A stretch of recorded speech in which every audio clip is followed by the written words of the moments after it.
Good. I thought it'd be really interesting to just record a bit of a conversation, Mm, following up from some of the conversations we've had in the past, because I think that you're bringing really interesting things into the coaching world. mm. And a lot of those things are connected to, but also distinctly different from the things that inspire me and that I bring in. So I think there's some points of connection to chat about. Maybe we could start if you just talk for a minute or two about what you do as a coach. I mean, all coaches are different. What do you do, and how does that connect with what you were doing before you decided to commit to this particular path? Oh God, what do I do as a coach? I panic, John. That's what I Yeah, I do. hear you. Yeah, what you mean? I have to define my work? Absolutely, absolutely. Well, give it a go. No, that's but to be serious. What do I do? Look, I come out of a background of my background is in the arts. Yeah, I'm an artist. I trained as a sculptor, although I spend a lot of time drawing and painting and printmaking. So I've got a visual arts background. I'm also a writer, but within all of that, I've had a very strong leaning towards personal spirituality. And when I mean personal spirituality, I don't mean the sort of new age Western stuff that's Mhm. so dominant around the world these days. I mean something that I do for myself that's not about external flamboyance and the theatrics of it. It's about me sitting and exploring my inner world, really. So that's really quite important to me. And I actually bring all of that into the coaching space as well. Um, because I've spent quite a lot of time over the last few years, actually mainly in the Middle East, but also in uh, southern Europe, around the Mediterranean, and in the UK, working with people on exploring their spirituality, and that has really touched into some really core, deep issues around past trauma, emotional problems, um, things like depression, stress, anxiety, the sort of things that we're all subject to as human beings. It's not that creative people or spiritual people are the ones that suffer those. We all suffer those. But I've been working in that space of helping people with their emotional problems, and they're looking for some sort of,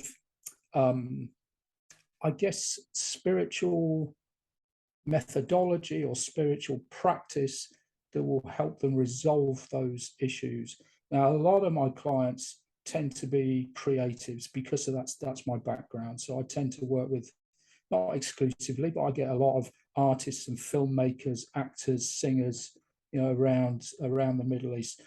People, I could, give you a whole bunch of names and nobody would have a clue who I'm talking about in the West, but very well-known people in the Middle East who are looking for, because of the high pressure world that they live in, looking for something that's actually going to take that pressure off, that's going to help them come to peace or find peace with their own, inner dynamics, if you like, whatever's going on inside them that's causing them that anxiety and stress, which is blocking their lives in so many ways.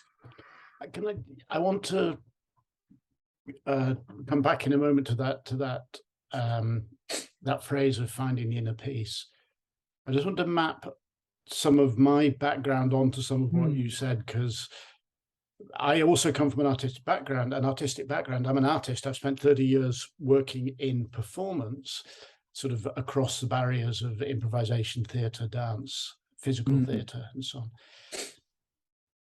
The Although I worked in many ways, the real interest for me in performance was always around the ability of performers to be present and to communicate.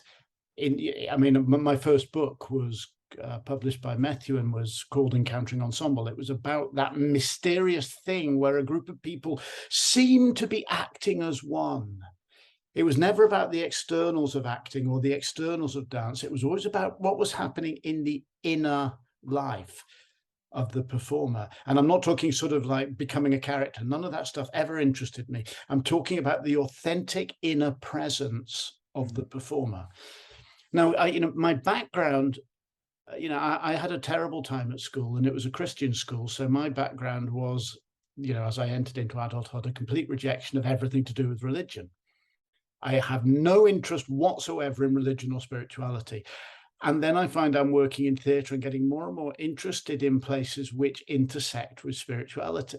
And a couple of moments really stood out for me. Once, when I was working in India, I went for a coffee with a really senior yogi man, a man who was a very senior yogi, who had just done a workshop with me. Lovely guy, performer, probably in his 60s by then.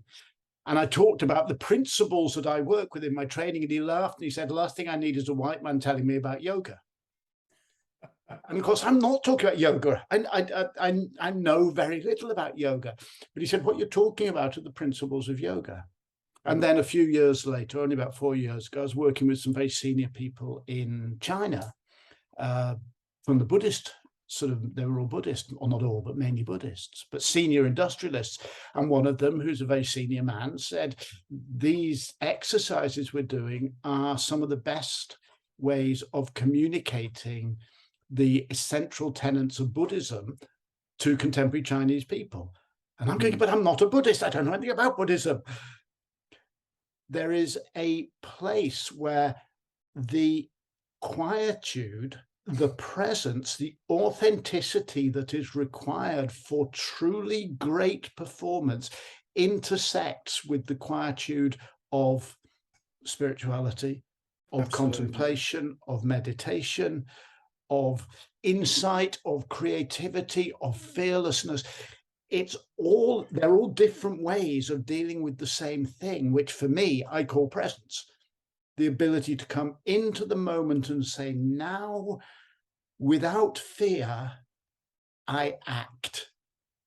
I make a choice about my next step, even if that next step is to do nothing but to wait, So when you talk about finding peace, I came to the spiritual practice from a place of complete rejection. But now I go, well, if, it is what it is. I don't claim to be doing spiritual work nor meditational work, but it is what it is, and it seems to intersect. Yeah, I think they do really powerfully, actually. I mean, if I can reflect most strongly on the visual arts, but when I look at the work of, say, someone like Andy Goldsworthy, who's very popular artist, very popular today, but certainly during the late 80s through the 90s, that was his real moment. And he's working out in nature and making these very ephemeral constructions out of the found environment, and some of which last just for the time it took him to take the photograph, and then the wind sweeps them away. Now, and they are so beautiful, so beautiful. Yeah, and also I find, and of course we have that moment captured within the photograph, of course, but the works themselves are such a powerful statement on, the transitory nature of everything. We can't keep those things. The wind will sweep them away in a second. And also it helps us reflect on, even things that we think are absolutely permanent. I mean, you think of something like Michelangelo's Pieta, great big chunk of marble. Well, actually, no, it's not permanent at all. Its longevity may be considerably more than a piece by Andy Goldsworthy, but it is still something that's, immensely ephemeral. It's going to disappear at some point in time. And because its meaning and its understanding depends on the context within which it's seen. It means something different in a church than in a museum. It means something different in the 20th century than it does in the 15th or 16th century. Its meaning is certainly not fixed. And this, for me, is one of the key sort of lessons and understandings I bring into coaching, and I try to encourage people to work within coaching. We don't get to fix things. What we don't get to go, okay, I'm going to be this and the world will see me as this, and then I will be able to do this. We don't get to do that. We get to work like Michelangelo did in detail on the thing that we're working on, which is ourself or our profession or our skills. And we have to accept that how that will be interpreted and seen is outside our control, and that we must be willing and humble enough to allow other people to read and interpret us in the way that they need to, because we're not fixed. We are all constantly changing. We're changing because of the way people see us. We're also changing because, you know, your mood changes, you get a little bit older, you have a bad day, things are always in flux. Yeah, absolutely. And you know, I think that's something that everybody, any good coach is going to bring to their client, the realization that you can't hang on to and grasp any part of life with a clenched fist, because you can't hold anything that clenched fist. You have to let it flow. You have to be willing to let it just drift away, because you never had control over that thing in the first place. That was an illusion. Yeah. You know? Control is always an illusion. Absolutely. And the more we can get into that space of flow and just be with the process of creativity or life in general, the better life gets to be. And it's not an easy thing to do. We're human beings, and we have an ego, and we have this tendency to want to control things and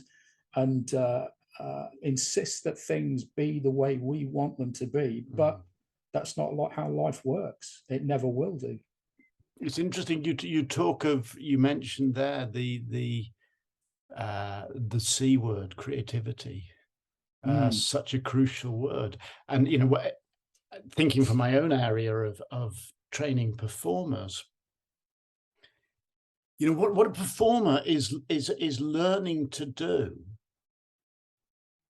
is simultaneously stick to a plan and be completely open to moment by moment variations.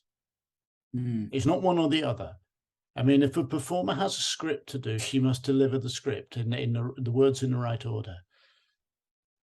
But if the unexpected happens on stage, she must have the stage presence and the personal kind of confidence to be able to change everything that was planned to fit into the unexpected circumstances.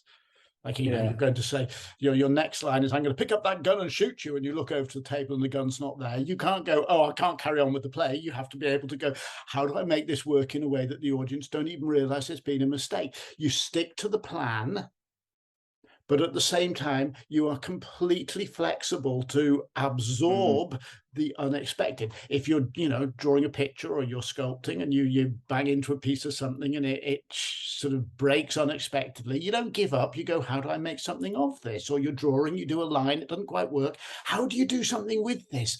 Creativity is constantly about this process of having intentions, possibly even having strong plans, and being able to go, whatever happens, happens. I'll deal with it. What a life skill that is.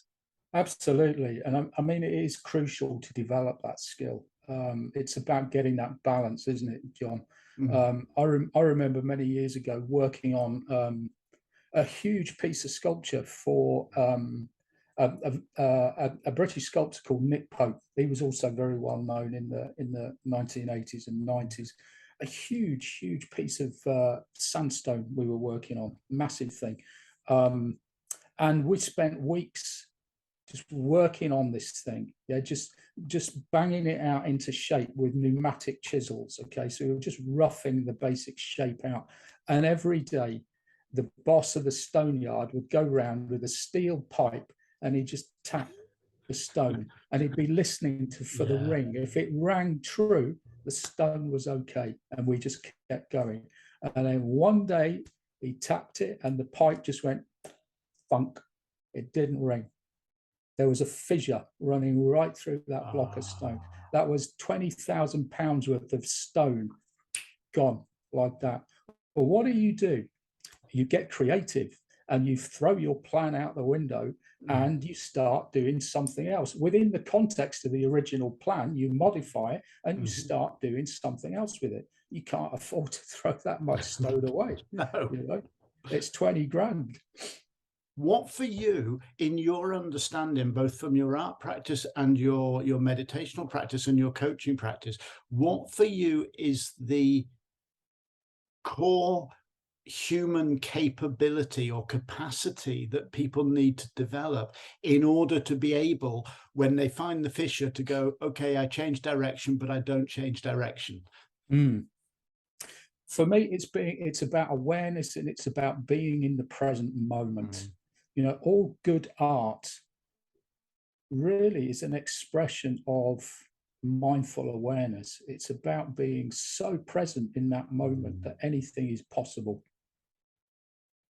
When you're deeply aware and present in the moment, all of those restrictions disappear, because that control, that desire to do or achieve vanishes, and you're just being present. Do you think that if that's true for all good art, do you think that's true for all good management and all good teaching and all good community development? I think it's true for all good life. You know, it's the way, because life is here. It's right now. It's not tomorrow, and it isn't yesterday. Yeah, I often say, you know, the here and now is where it all happens. You know, if you're not here in the here and now, it's not going to happen. Exactly. And I was talking to somebody yesterday about this, and we were discussing the fact that, you know, that how many times have we all walked somewhere through like a park in springtime or through a forest, and you know, and the leaves are just an amazing display of different colors, and maybe there's blossom on the trees, but because we're just so lost in our own thought process, because we've got something pressing or urgent, or we're worried about something and we're inwardly focused on that problem, we miss the beauty that's all around us. We miss that moment. Now, that moment cannot ever be gone back to. If you miss the moment, it's gone forever. You can't recapture it. Yes, you can go and take the walk again, but that's a new moment. You missed the first time. And actually, most of us don't go back and do the walk again. We just miss life because we're so lost in that mental event, which is a projection into the future, or it's a remembrance of the past, neither of which are real. Yeah. And then again, if one shifts that over to thinking about coaching people who are not necessarily engaged in the arts, for me, the link is so clear. Then, you know, a lot of my work is training teachers. You know, if you want to teach someone, you need to know the skills that you're teaching them, but if you're just sort of spraying information at them like you're spraying a hose at a garden, you know, not much of it's going to land in the right place. You teach by being in clear communication with the person that you're teaching. There was somebody from the Black Mountain College in the 50s who, I can't remember his name now, but he sort of said teaching was about, a teacher teaches one person while other people observe. You're always talking to the one person, the one person, the one person, and others learn by watching the interaction between the teacher and the one person. It's always about a connection. It's always personal. Or, you know, if you want to be a manager running a business, if you don't actually listen to and hear the people that you're working with, you'll miss the opportunity. That door will be wide open to something you've never thought of. And just like the leaves on the trees as you walk through the park, you won't even see them. Yeah, absolutely. Yeah. But I would add to that, yes, I mean, it is, the teaching process really is about that one-to-one connection, even if there's 20 or 30 people in the room. So you've got that one-to-one interaction, one-on-one each time. But at the same time, simultaneous to that, you are also holding space for that collective, because they also need to feel inclusive within that teaching and learning environment, that they're welcome to be participating in that. What is that? What for you? What's that what does holding space mean in that context? Being deeply aware of their needs at all times. So even if I'm talking to a person over here, then I'm also aware of the needs of somebody over here. Simultaneously, I know what that one needs while I'm talking to this one, and I can quickly switch my focus to that one, and still at the same time include this one back into the space that I'm holding. Yeah. And again, how close is this to the skills that a performer needs? That, if I'm on stage with you, I might be paying attention to you, but I'm aware of the audience. I am aware of the volume of the music that's playing to make sure that I'm pitching my voice over it. And as I might be in a touring show, it might be a different volume compared to yesterday. I'm aware of the acoustic of the room. I might be aware of the politics that people have brought in. A phrase I use in training people is global awareness, detailed attention. Yeah. And it's that thing that, yes, you hold the space by trying to have the widest possible openness of awareness, but then you connect. And again, for me, these are things that I teach performers, but these are life skills. They're not the exclusive preserve of people who want to go on stage. They're things that every single one of us in every single sphere of life benefit from. Yeah, absolutely. Especially, there's a lot of people out there, CEOs, managers, chief executive officers, managing teams. And these are the sort of skills that they need to be working effectively in that space.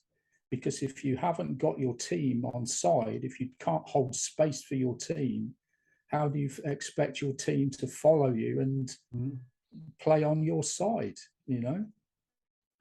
And the heart of that ability to hold space, which, we were saying is based in an awareness, the heart of that, of course, is what we mentioned a few minutes ago, having an inner peace, a quietness that means that you can just shut the mind up, find the inner peace and open.